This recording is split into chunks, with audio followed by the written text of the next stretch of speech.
엔비디아 주가 거품이라는 경고에도 불구하고 추가 상승을 기대하는 낙관론이 훨씬 많은 편이죠. 비관론자들은 엔비디아를 2000년대 버블의 상징 같았던 시스코에 비유하는데 전문가들은 어떻게 생각하는지 토론해 보겠습니다. 두 분의 전문가 모셨습니다. 이지환 IS의 대표 나오셨고요. 유튜브 채널 경제의창 위를 최근 시작했습니다. 그리고 유튜브 채널 미국 주식에 미치다의 안동우 이사 오셨습니다. 두 분 어서 오세요. 네, 반갑습니다. 자, 엔비디아, 갓비디아 하면서 지금 저희가 앞에서 잠깐 언급을 했는데 상승률 정말 놀라운데 어제 뉴욕 증시에서 좀 떨어졌습니다. 이지환 대표님 무슨 뉴스가 있었습니까?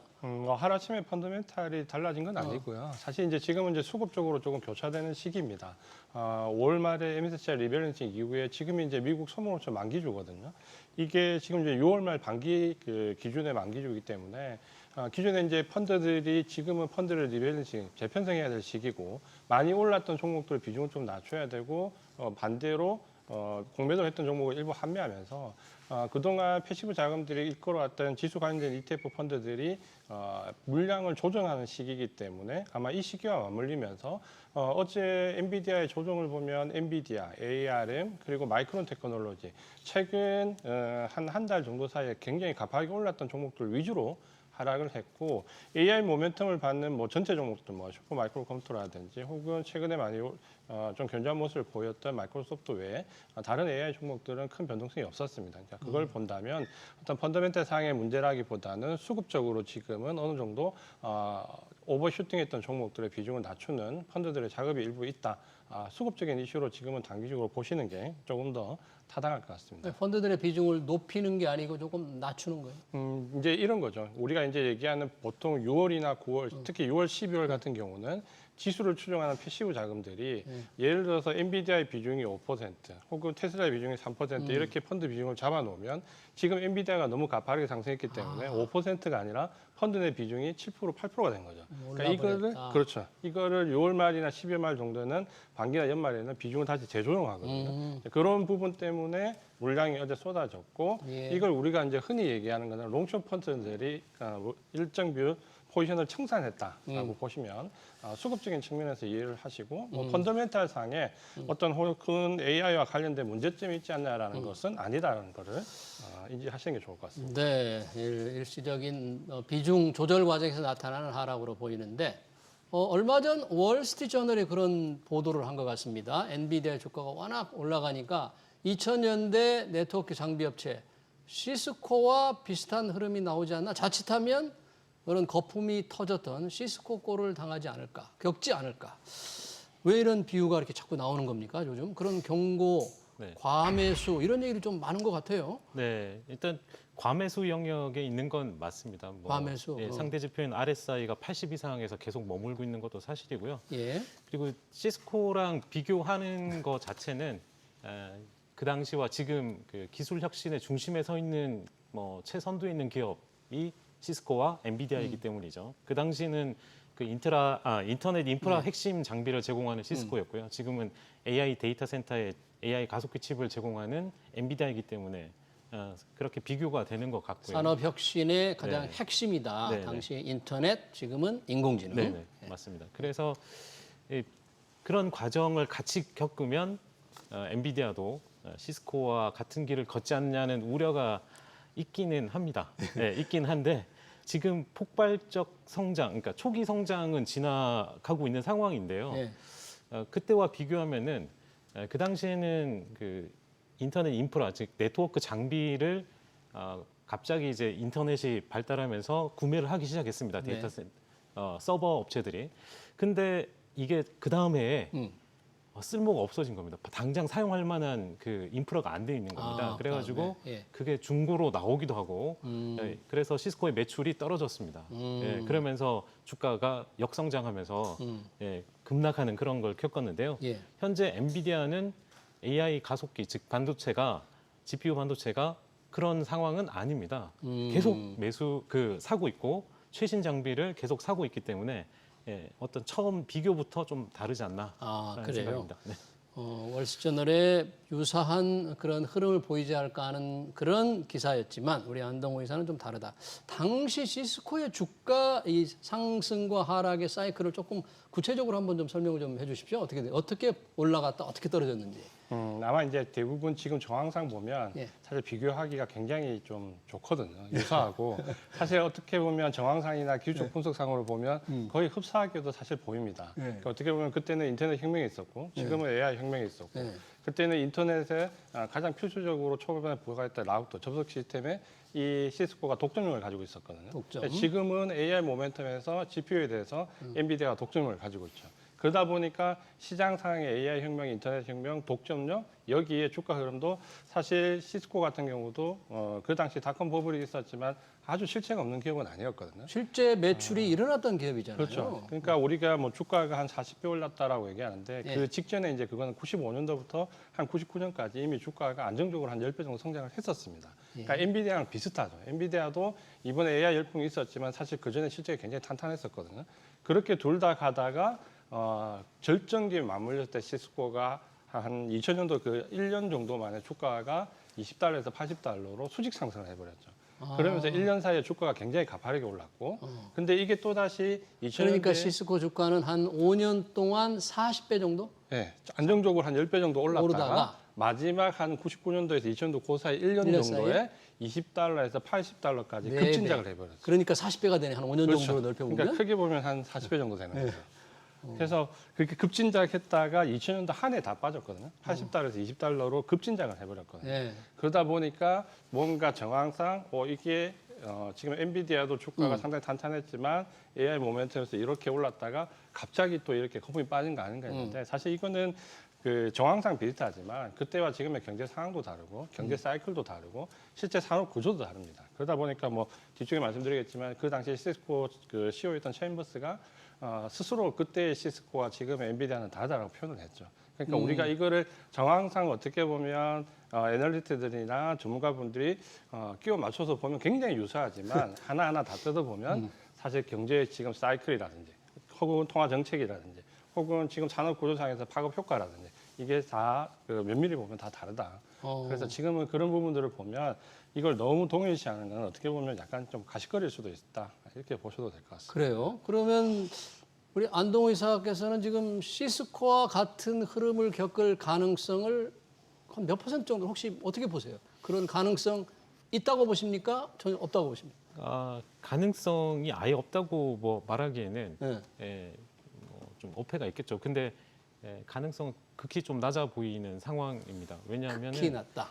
그 AI 반도체, 그러니까 특히 반도체가 쓰이는 부분이 예. 그러니까 네트워크 장비는 쓰이는 부분이 한정적이죠. 예. 그러니까 서버에 들어가는 그 부분에만 쓰이지만 그 AI는 모든 그 지금 쓰이는 뭐 최근에 나온 AI PC부터 해서 지금 최근에 뭐 애플 인텔리전스에 들어가는 뭐 인공지능 또 그다음 다른 분야 모든 그 클라우드 소프트웨어에 그 AI가 접목되는 그러니까 적용되는 분야가 너무 많습니다. 그러다 보니까 이게 속도가 그러니까 인터넷 인프라가 빨리 그 확산되는 속도보다 AI가 확산되는 속도가 훨씬 빠르기 때문에 잠깐의 중간에 어떤 그 매출이 줄어들거나 하는 경우는 단기간에 나오기는 좀 어려워 보인다라는 생각입니다. 그러니까 인공지능 연소 수요 때문에 이런 엔비디아의 매출이 조금 줄어드는 네.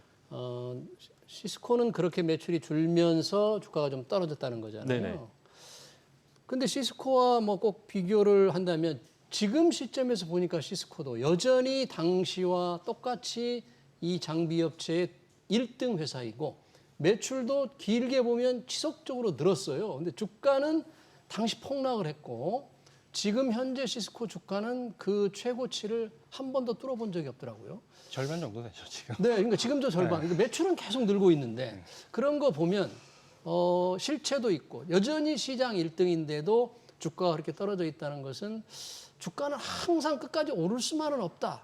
이런 걸 좀 보여주는 거 아닙니까? 어떻게 생각하세요? 그렇죠. 그거는 분명히 이제 저도 좀 전에 이사님 말씀하신 것처럼 엔비디아에 집중받는 이 모멘텀은 아마 다음 분기, 3분기 정도 실적 발표를 하면 좀 분산될 걸로 봅니다. 다만 3분기 실적 발표. 네, 그건 3분기 언제예요? 그게 아마 이제 이번에 발표를 했으니까 이제 9월 이후에 한 번 더 실적 발표를 하면 그때는 아마 이제 본격적으로 경쟁자들도 등장이 할 거고 시장에 이제 어느 정도 수요도 어느 정도 충족이 어느 정도 일부 될 거기 때문에 분산이 될 건데 우리가 이걸 이제 시스코랑 비교하면서 가장 단적으로 우리가 그 표현을 딱 하면 이 시스코 그 당시에 CEO였던 챔버스가 한 말이 딱 눈에 와 닿거든요. 어떤 말입니까? 챔버스가 어떤 표현을 했냐면 우리가 이 IT라는 부분에서 혁명을 얘기할 때 크게 보면 80년대 이후에 보면 이번에 AI 그 모멘텀까지 한 4번째 정도 되거든요. 그러니까 뭔가 큰 IT 상의 생활상의 변화를 줬던 부분이 첫 번째가 이제 80년대 후반 PC가 처음 나왔을 부분. 예. 그때가 이제 파급 효과가 굉장히 컸고 두 번째가 이제 인터넷이 나왔을 때죠. 인터넷이 나오면서 이게 네트워크랑 연결되는 거.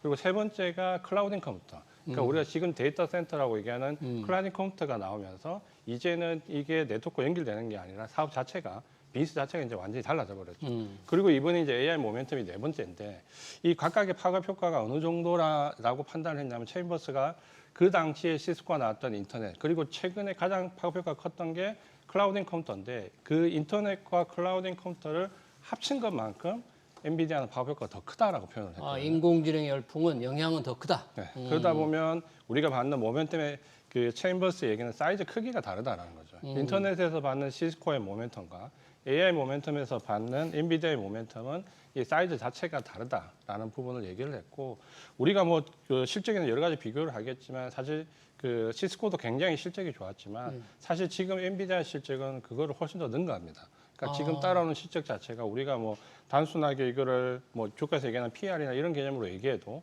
뭐 200배와 지금 한 50배 정도면 당시 시스코의 PER은 어느 정도였어요? 200배가 넘어갔죠. 200배. 네, 200배가 넘어갔고 210배 정도 넘어갔던 걸로 기억하고 지금 현재 엔비디아의 PER은 뭐 단순으로 놓고 보면 한 70배, 선행 PR로 보면 아직까지 50배 정도 전후거든요. 1년 선행 이익을 기준으로 보면 50배 정도. 네, 그렇게 놓고 본다면은 지금 현재 엔비디아는 주가가 가파르게 올랐지만 이익이 그만큼 빠르게 같이 따라 올라오고 있다라는 관점에서 보면 이게 완전히 거품이라고 얘기하기는 좀 어렵다는 거죠. 이제 문제는 이게 시스코처럼 어느 날 한 해가 바뀌어서 갑자기 급진락하는 게 아니냐라고 하는데 그거는 좀 전에 이사님 말씀하신 것처럼 AI 모멘텀에서 갖는 GPU 자체가 급락의 가능성은 높지 않습니다. 그러니까 우리가 이해를 해야 될 부분은 엔비디아에 쏠려 있는 이 과도한 모멘텀이 앞으로 분산은 되겠지만 이 실적 자체가 하루아침에 거품처럼 사라지는 그런 형상은 아닐 것이다라고 보면 엔비디아와 시스코를 단순 비교하는 것은 조금 어렵다.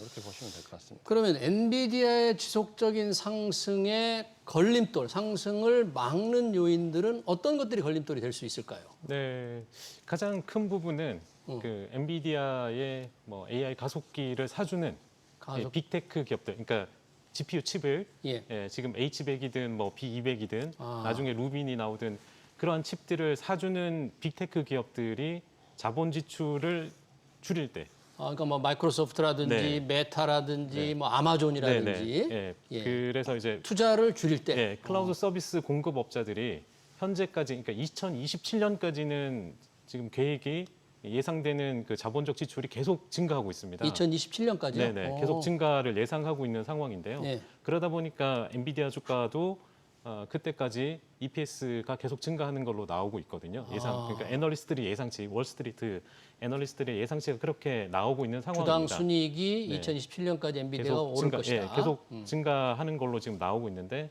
이게 중간에 만약 그 계획이란 게 바뀔 수 있지 않습니까? 그래서 이런 자본 지출이 조금 예상과 밖으로 뭐 경제 상황이 안 좋다든가 갑자기 뭐 이렇게 침체가 온다든가 이럴 때 좀 줄어들 수 있는 여지도 있다. 왜냐하면 이 빅테크 특히 네. 이제 그 클라우드 3사가 차지하는 매출 비중이 40%입니다. 엔비디아 칩을 사주는 매출 비중이요. 클라우드 3사 네, 매출 그 비중이 매출 비중이 절대적이기 때문에 예. 여기가 아마 가장 클 거고요. 예.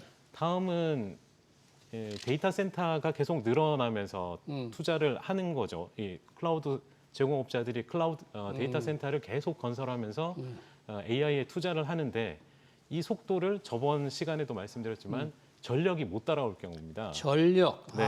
네. 이거- 투자를 하고 싶어도 전력이 뒷받침되지 네. 않으면 못 하니까. 예, 이게 이제 마크 주커버거 인터뷰에서도 이 주커버거가 현재 이 계산 능력이 부족한 것보다 에너지 제한이 AI의 발전을 가로막는 가장 큰 장애물이 될 것 같다.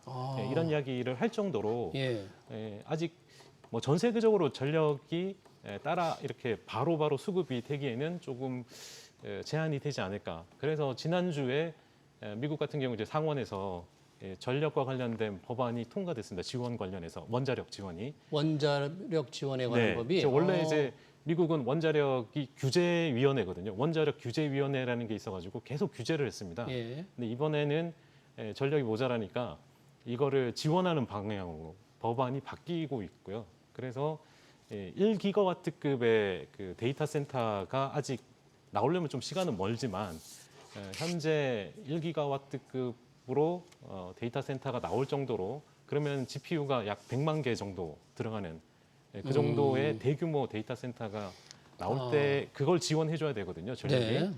네. 그런 계획을 제대로 못 받쳐주면 조금 딜레이 되면서 이 정체를 겪을 수도 있겠다. 이렇게 좀 보고 있습니다. 네, 지금 안동호 이사는 엔비디아 주가 상승에 걸림돌이 될 만한 것은 첫 번째는 이제 그 수요 쓰는 마이크로소프트, 메타, 아마존들의 빅테크 회사들이 투자 지출을 늘려야 되는데 무슨 이유에서든지 조금 줄일 경우에 이제 문제가 생길 수는 있는데 2027년까지는 일단 투자는 늘어나는 걸로 되어 있다는 점 말씀해 주셨고요. 전력 문제가 혹시 또 발목을 잡지 않을까.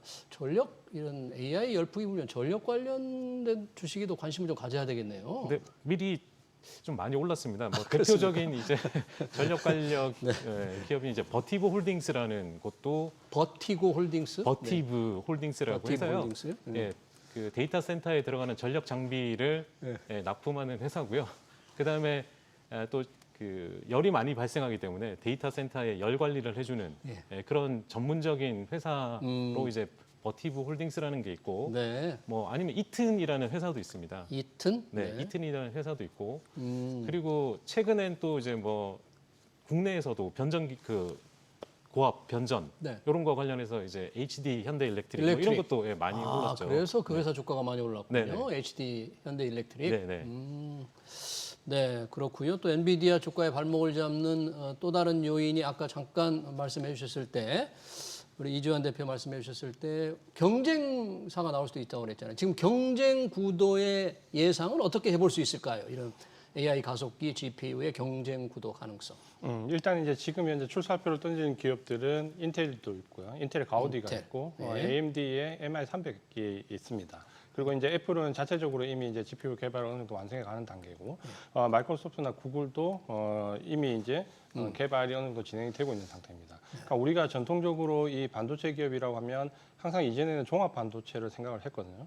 그래서 반도체를 생산하는 것은 뭐 엔비디아 혹은 인텔, AMD, 삼성전자 이렇게 생각을 했는데 지금은 이제 애플이나 뭐 마이크로소프트, 구글도 다 생산을 할 수 있죠. 가장 큰 게 이제 ARM이라는 기업과 TSMC가 있기 때문에 ARM에서 기술을 설계하고 TSMC에서 생산을 하면 실제적으로 뭐 종합 반도체가 아니더라도 다 경쟁적으로 생산을 할 수 있습니다. 그게 아마 올 4분기부터 본격적으로 경쟁이 될 가능성이 높고 그러면 지금 현재는 엔비디아의 주가에 모든 모멘텀이 쏠려 있는데 이게 이제 3분기 정도 9월달 넘어서 실적 발표를 하고 나면 아마 그 이후부터는 엔비디아가 이렇게 폭발적으로 주가가 성장하기는 쉽지 않을 겁니다. 그러니까 그럼 관심이 조금 다른 데로 그렇죠. 간다? 좀 분산된다라고 분산된다? 봐야 되죠. 그러니까 우리가 아까 시스코랑 비교할 때 비슷하게 그 쳤던 생각했던 부분들이 시스코도 그렇고 엔비디아도 그렇고 사업 시행 초기에 독점력을 가지고 있었다는 부분이거든요. 그러니까 이 부분이 독점력이 풀리면서 어느 정도 주가는 이제 분산, 모멘텀은 좀 분산될 가능성이 높다라고 보여지고 특히 지금 이제 그것 때문에 엔비디아가 이번에 뭐 내년 초에 나오는 블랙의 다음 버전 그리고 그 다음에까지 루빈이라는 차기와 차차기 버전까지 다 발표를 했는데 여기에 이제 인텔의 가우디라든지 AMD의 MI300이라든지 이런 부분들이 경쟁이 본격적으로 될 것 같고 그렇다 보면은 지금은 어쨌든 공급이 수요를 따라가지 못하는 상황이지만 어느 정도 공급이 필요한 수치에서 이르고 경쟁 그 회사들의 제품들이 어느 정도 돌출이 되면 지금처럼 이제 엔비디아에 쏠려 있는 모멘텀을 좀 분산. 그러니까 시스코처럼 주가가 완전히 가라앉는 현상은 아니지만 주가는 이제 어느 정도 둔화될 수 있는, 그러니까 좀 분산될 수 있는 상황으로 진행될 가능성이 아마 4분기부터는 될 수 있다라는 관점도. 4분기부터는 예, 우리 안동호 이사님은 이런 AI 가속기라든지 GPU의 경쟁 구도의 양상을 어느 정도로 전망하세요? 왜냐하면 뭐 관심이 조금 엔비디아에만 지금 쏠려 있는데 뭐 네. 엔비디아 경쟁 가능성 있는데. 이게 현재 엔비디아 주가가 이제 1,200에서 더, 그러니까 1,000에서 1,200, 뭐 1,300까지, 그러니까 분할하고 나서 130까지 그렇죠. 네, 올라왔었던 데에는 브로드컴의 그 발표가 있었습니다. 브로드컴. 브로드컴이 이제 ASIC이라고 해서 자체 맞춤형 반도체 칩을 설계를 해줍니다. 예. 그래서 대표적으로 이제 구글의 TPU를 같이 설계를 해가지고 양산을 했는데요. 네. 다른 데도 몇 개 이제 메타도 그렇고, 브로드컴도 이 칩 설계 회사입니까? 그러니까 칩 설계부터 해서 그 네트워크 장비, 네트워크 장비. 이런 거를 하고 있는데 지금은 반도체, 그러니까 직접 설계를 도와주는 회사라고 보시면 됩니다. 그러면 그 디자인을, 반도체를 설계 디자인을 만들어 가지고 브로드컴에게 주면은 직접 이제 설계를 해서 TSMC에 넘기게 되는 거죠.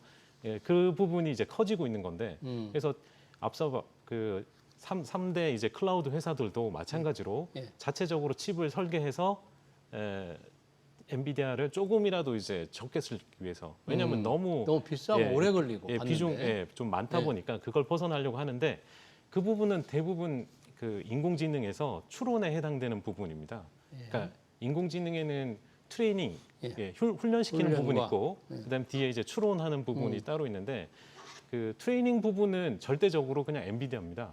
훈련 부분은 네, 절대적으로. 그래서 작년부터 해서 엔비디아 칩이 다 필요한 거고요.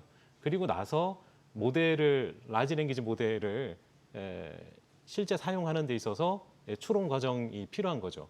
그 어떤 답을 내놓는 데 있어서 이제 들어가는 칩을 사용하고 싶은 건데, 아직까지는 그 추론 과정보다는 트레이닝 과정이 훨씬 더 많이 필요한 상황입니다. 훈련에. 예. 네. 예. 지금 어제 또 하나 엔트로픽에서 발표한 클라우드의 3.5 버전이 또 있거든요. 예. 그러니까 뭐 이제 LLM을 만드는 데는 오픈 AI의 챗GPT라는 것도 있고. 엔트로피라는 게 오픈 AI와 경쟁하는 곳입니까? 네. 그 지금 아마존, 그러니까 아마존에서 투자하고 있는, 구글하고 투자하고 있는 회사고요.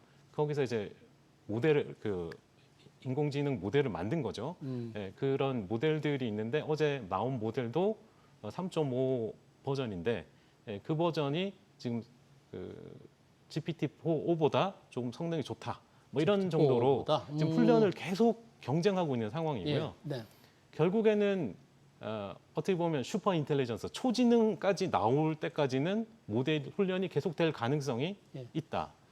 뭐 그렇게. 그 얘기는 엔비디아의 수요가 계속될 수 있다, 쉽게 말하면 그런 네, 얘기인 네, 거예요. 그러니까 그렇죠. 경쟁자들이 있지만 네. 엔비디아를 위협하기에는 뭐 지금은 도저히 뭐 안 된다, 그런 얘기예요. 그 AMD의 뭐 MI 300과 AMD. 앞서 그 인텔의 가우디 3까지. 근데 이게 실제 이 로파워라고 해가지고 그냥 벤치마크로 돌리는 거 있지 않습니까? 그러면 성능이 뭐 얼마 나온다. 성능이 더 좋다고 주장을 했어요. 성능이 좋다고 하는데, 실제 그 소프트웨어까지 깔려서 트레이닝을 시켜보면 결과값이 엔비디아보다 훨씬 못합니다. 아, 그래요? 그래서 못 쓰고 있는 상황이거든요. 네, 성능은 좋다고 주장을 했지만 네, 실제 네. 그렇지 않다. 여튼 두 분은 뭐 시스코와 같은 엔비디아가 그런 길을 밟을 거라고 전혀 생각지 않고 있다. 다만 관심이 좀 분산된다 그러니까 그 부분은 조금, 그런 분산되는 과정은 4분기에 좀 확인할 수가 있다는 얘기죠. 아마 이제 그게 공급이 지금 워낙 달리기 때문이고, 그 좀 전에 이제 이사님 말씀하신 것처럼 성능의 게임은 되지 않는데 가격적인 부분이나 혹은 지금 현재 뭐 전력과 관련된 효율성 이제 이런 부분에서 어떻게 보면 조금 더 저가형 모델이 좀 출시될 수 있다는 것에 포커스를 주시면 좋을 것 같습니다. 사실 우리 증시도 뭐 엔비디아가 오르면 오르고 떨어지면 떨어지고 오늘도 좀 그런 상황을 보여줬는데, 엔비디아에 따라서 삼성전자, SK하이닉스 주가 때문에 너무 쏠림이 조금 심한 것 같습니다, 이 대표님. 이런 현상이 이거 뭐 좀 바람직한 건 아니잖아요. 어떻게 보세요?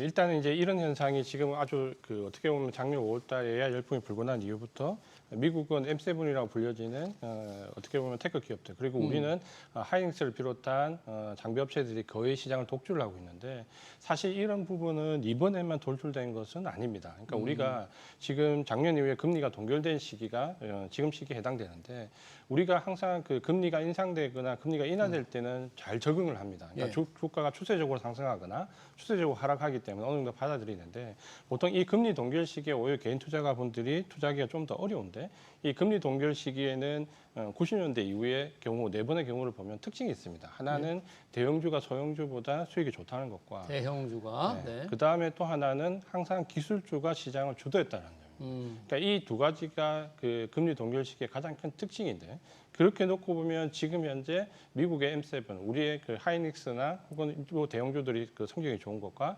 기술주들이 시장을 주도해 나가는 것은 사실 비슷한 면이 있습니다. 그러니까 이번만에 특화된 현상이 아니라 금리 동결 시기에 거의 매번 나왔던 상황인데, 네. 그러니까 이런 시기에 꼭 공교롭게 항상 그 어떤 현상이 나왔냐면 우리가 이전에 앞에서 살펴봤던 뭐 인터넷이 나왔다든지 뭐 클라우드 컴퓨터가 나왔다든지 PC가 나왔다 이 시기가 대부분 금리 동결 이후 시기와 거의 일치합니다. 그러니까 이 시기에 왜 기술주들이 이렇게 많이 갔냐라는 것은 결국은 금리 동결 시기는 자금이 제한적이고 우리가 자금이 양쪽으로 팽창하는 시기가 아니기 때문에 기관이나 외국인들도 제한된 자금 한도 내에서 어느 정도 주식시장에 투자를 하기 때문에 주도 섹터가 잘 바뀌지 않고 네. 안정적인 대형주에서 일부 섹터만 계속해서 모멘텀을 받아가는 그러니까 이런 현상은 어떻게 보면 금리 동결 시기의 전형적인 현상이기 때문에 지금도 역시 일치를 한다라는 관점으로 이해를 하시는 게 좀 좋을 것 같습니다. 그러네요. 지금의 금리 동결 시기 대형주가 좀 소형주보다 좋았고 기술주들이 주도한다.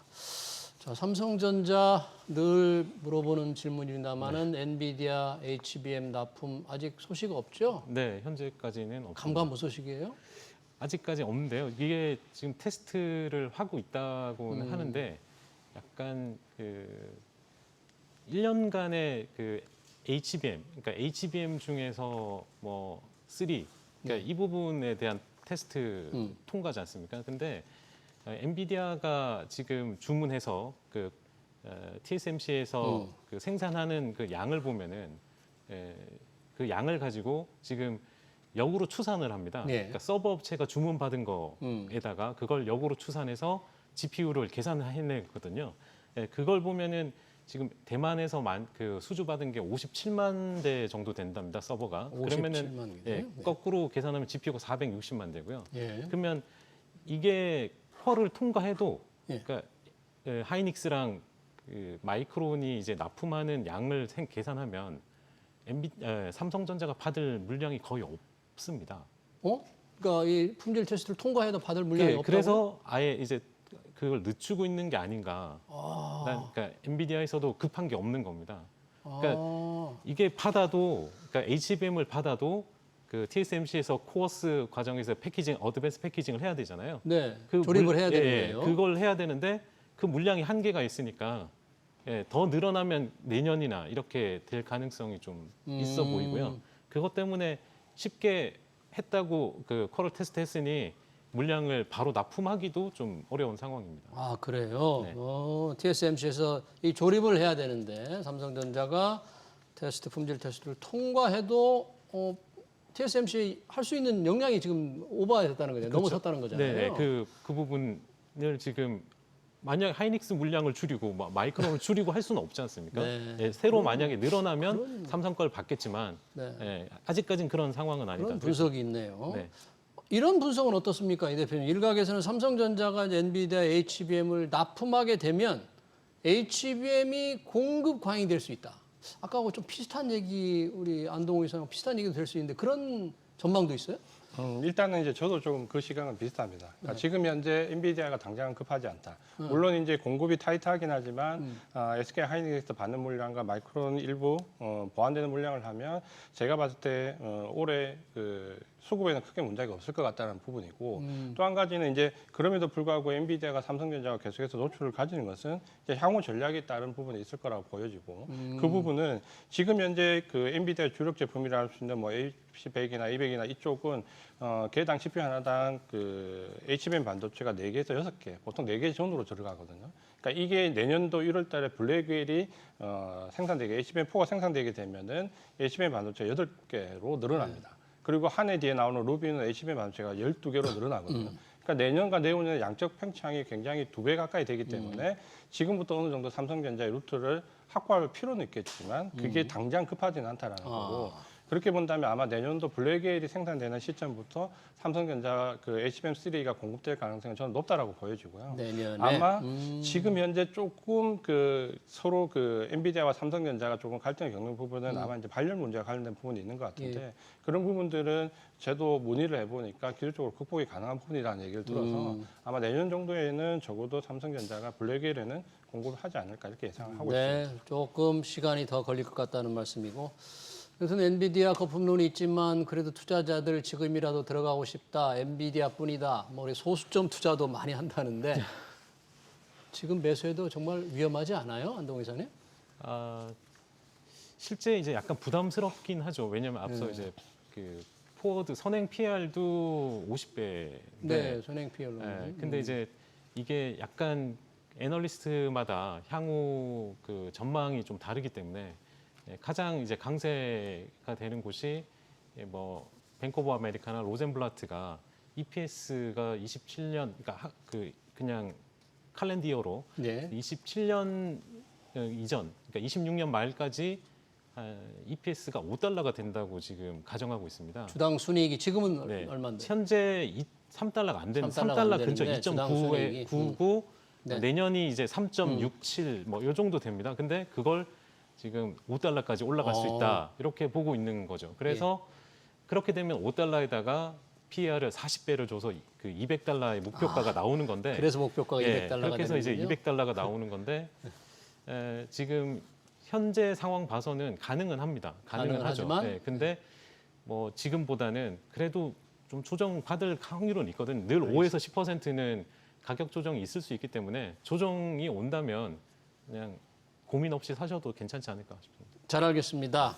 엔비디아 일각에서 제기되는 거품론에 관한 토론 여기서 마치겠습니다. 지금까지 이지환 IS의 대표 유튜브 채널 미국 주식에 미치다의 안동우 이사였습니다. 두 분 고맙습니다. 고맙습니다.